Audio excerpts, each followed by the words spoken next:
நடைமுறைக்கு சாத்தியமான விஷயங்களை மட்டுமே நாங்கள் மக்களுக்கு வாக்குறுதிகளாக கொடுப்போம். நான் அதை பண்ணிடுவேன் இதை பண்ணிடுவேன்னு சொல்லிட்டு உங்களை ஏமாற்றி அது மூலியமாக ஓட்டுவாங்கங்கிற அவசியம் எனக்கு இல்லைன்னு சொல்கிறாரு. நீங்கள் முதல்ல என்ன பண்ண முடியும்? முதல்ல உங்ககிட்ட ஒரு பகுதியோ இல்லை ஊராட்சியோ இல்லை இது கவுன்சிலரோ இல்லை எம்எல்ஏவோ இருந்தால் தானங்க நீங்கள் அதுவே பண்ணுவீங்க.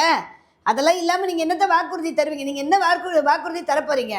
இது வரைக்கும் அனைத்து இந்திய அண்ணா திராவிட முன்னேற்ற கழகம் மட்டும் இல்லை, திராவிட முன்னேற்ற கழகம் மட்டும் இல்லை, பிஜேபி ஆட்டம் இவங்கெல்லாம் கொடுக்காத வாக்குறுதியை நீங்கள் என்ன வாக்குறுதி கொடுத்துட போகிறீங்க புதுசாக?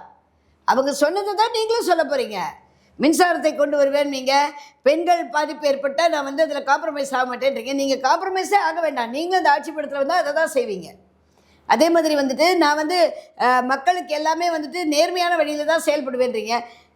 அதாவது அரசாங்கம் அரசியல் அமைப்புன்றது ஒரு சதுரங்கம்.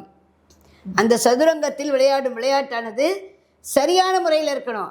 விஜய் அதை வளர்த்துக்க மாட்டாரா? அவர் இப்போதாங்க வந்திருக்காரு.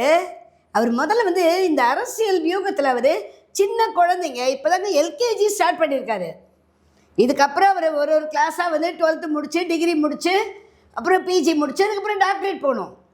இவ்வளோ விஷயம் இருக்குல்ல.